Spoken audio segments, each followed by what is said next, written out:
All right, what's happening, guys? Welcome back to Our Killer Outdoors. If you're following along, you would have just seen the video I did on all my different worms, and it was long. I know not everyone made it through, but I did promise I'd do some rigging. So that's what I want to do today. I got some hooks laid out here, as you can see. We'll go through them. I'm going to do, not Texas rigs, because I did that in the flipping video. You guys can go back to that if you want to see that. I'm going to do my shaky heads, my Ned setups, and some Dropshot Wacky rigging. Quick overview of my hooks and some setups. So stick with me. We'll get through this, and I'll show you how to rig the infamous Zman products, which some guys have been asking for. So here we go.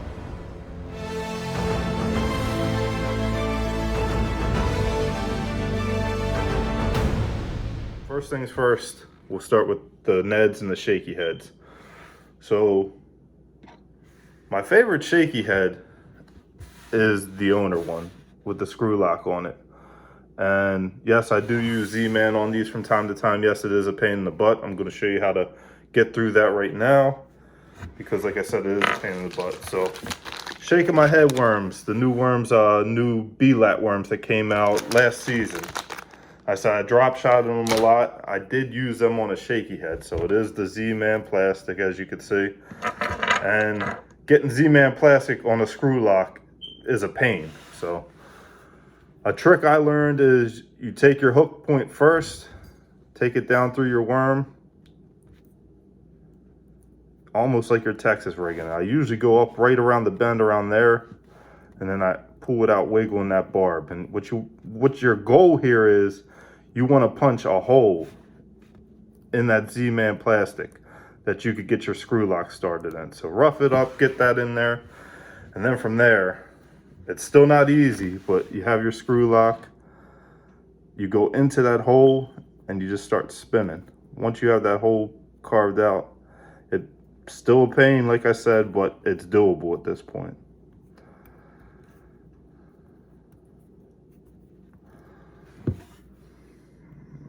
Once you get it started is when the real fight happens. So I'm around the first bend, as you can see, and now the plastic's still gonna fight me. So you're gonna have to twist it really good at the head, grab it a little further back, twist it around.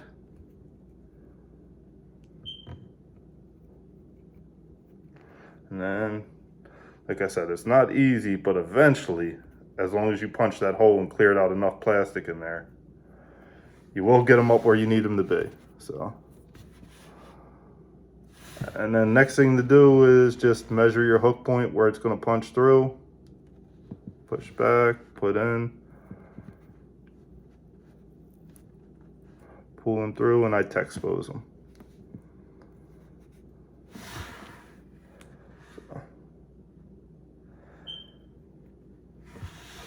A little better now that I can see, you know, not so far away. So the hook point is ready to pop out at any time. So another thing I do with my Z-Man, I'm not going to do it because I'm not really rigging this one to fish. A dab of super glue on the head of that Z-Man will go a long way to keep you using that same worm all day long. So that's the key to getting a Z-Man on a screw lock. Like I said, it's not as easy as other worms where you can just start screwing on, but it is doable, and in the long run, because of how long that's going to last, it is worth it. So hope that helped you guys with any screw lock issues with the Z-Man.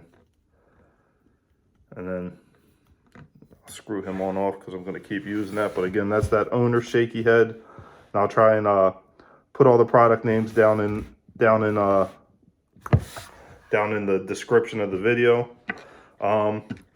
Another option, and this is the VMC, I think it's called the Half Moon Long Shank. So it's got a longer shank than your normal Z-Man Ned hook would have. And I like this one because it's versatile, because you can fish it, and this is pretty much my go-to Ned head when I'm fishing Neds, because I'm usually fishing my Neds in heavier cover. If I'm in open water, yeah, I'll just do it like normal. Leave the hook point exposed like I'm going to show you on the regular Z-Man one. But what I like about these ones is you can hook them weedless. So, see if I could get you guys to see this. Come down through, punch out the side like you would on a normal Texas rig. Spin it, get that Z-Man up over that keeper, pull his shoulders up, twist, there he goes, over the keeper on that VMC. And now you're just basic Texas rigging. So right there is a weedless Ned rig if this was a Ned worm. And like I said, I use the Z-Man Zinker as my Ned worm because I don't like to go all the way down to the full TRD size. I'll start, and this isn't the right worm, but it's similar in size. I'll start by cutting off this much. Start there. And I'll make the fish make me get down to that normal TRD size. I'll just keep using my scissors and cutting.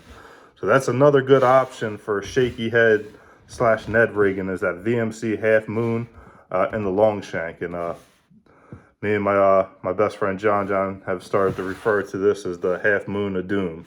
And that's a killer, man. So just another option. I do have, so normal Ned rig. You guys all know the normal Z-Man Ned rig, the mushroom heads. And then they're just a simple, bring it halfway around. This worm's starting to get beat up. Pop out, run him down the shank, pull him up over the keeper, lock him in. And like I said, with any Z-Man product, 1 drop of super glue on the head of that worm before you push it up there will keep you fishing that same worm all day. So there's just your basic Z-Man mushroom head rigging right there. And I think these are, I want to say they're pros with the little bit better keeper, but I'm not positive on that. I'll look them up and link them in the description. I do have an owner Ned head that I've never really used much. That you can, it's got your basic bend in it, so you can Texas rig it weedless. So show you that one real quick. Come down, punch out, spinning up around the head. And again, there is no real keeper on it. Drop of super glue will keep him there all day. Measure your hook.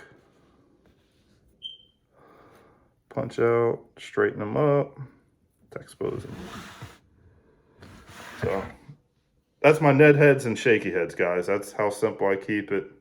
Like I said, Z-Man, big thing is punching the hole. And you can see, I've hooked this thing seven different times, it feels like, today. And this worm's still good to go. So there is some power in that Z-Man plastic. I did bring out a zoom because I was going to show you how much easier it is to hook that on that screw lock. So even on the zoom, I'll puncture the head just a little before I start screwing on. And the key is to stay straight on the screw, which can take some practice, especially with these skinnier worms. And spin until he's right. So you've seen how much easier that was. I didn't even have to fight the worm. Measure him up.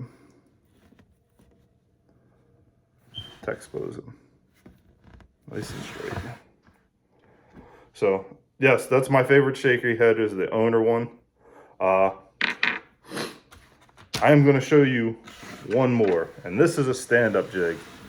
And this is by Mega Strike, I want to say the company is. And it's called the Shakey head. And it's a stand-up jig. But not only is it just a stand-up jig, it is, I'll show you this, by far the best stand-up jig I've ever seen. I can't get them to lay down in my tackle box.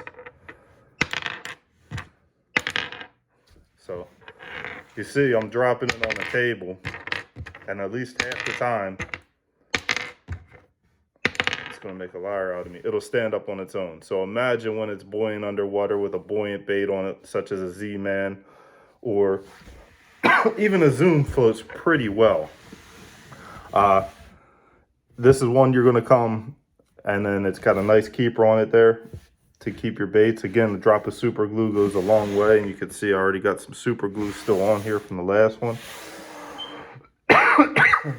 And if you're looking for a great stand-up jig on the bottom for your shaky head, I haven't found one that stands up much better than this. Yes, it has a little Little weird shaped head. I haven't felt that it's made me miss many fish because of the head or less strikes. So that's a great option for a stand-up jig if you're fishing a worm that's a little less buoyant than those Z-Man ones, or a little bigger worm. That's a great option to go along with that owner. Next thing we got is just some of my wacky hooks. So I have a VMC weedless one. Sorry about that. VMC weedless one. I fish that most of the time. And if I ever don't need the weedless part, I can just cut these off if I needed to. Another one I have is a Tungsten one. And this is a weighted wacky hook with a weedless barb on it. So this is for those worms that tend to float a little slower. Anything other than a Senko, in my opinion. You can use this. That clout worm works really well, and this is a wacky rig from 6 cents. That's a good one for this one. But that'll get you a little faster fall, a little bit different action when you have a worm like the clout on it. And this, I will use this. This is just a number 2 drop shot hook. I will wacky rig with that from time to time. If I'm in dead open water, or I'm dinking and dunking a slow worm down on the top of some grass and just letting it fall in holes, that's the one I go with from time to time, because I feel like it stays very hidden in that bait. And it's a fish catcher. You don't have much power on the fish. I have broke these fish, and these my PB I caught 6 1/4 at Chambers Lake here in PB on this. And right after I was able to grab him, get him in the boat, when I was unhooking this, the hook broke in half, because it is a very light wire hook. So got to be careful if you do use that one. And that's also my drop shot hook if I'm nose rigging. And then the drop shot hook I use the most, like I said, on those shaking my head worms and bigger worms. It's just an owner drop shot hook where you can Texas rig. So it's just your basic Texas rig hook that sits like a drop shot, and that's what I used most of the season. All right, let me see if I can do this without the line on this worm. So everyone knows how to Texas rig, and again, it's got that owner keeper that I like, that plastic one. And it doesn't matter on this because it's Z-Man plastic. It doesn't matter if that keeper starts to rip it up. But on other worms, that keeper is not going to rip up your worm because it's plastic and it can be bent in. So see how it's plastic and bends in as you bring that worm up over. I really like that. And then just make sure you bend it back out. It does the job of keeping the worm in place once you clear it, and it doesn't rip your worms up on the way in. So that's it for rigging. I did have a full stick bait. Everyone knows how to rig a stick bait. I mean, if you can rig those smaller ones on screw locks and such, the stick bait will go just as easy. So that's it for rigging. Hope that helps if you're using any Z-Man products, because that is the key to getting them on a screw lock, is you have to puncture that worm and you're still going to fight it. So thank you guys for your time today. More tackle videos coming. I promise we're almost through this, I think. Yeah, so you guys have a good day. I'll catch you on the next one.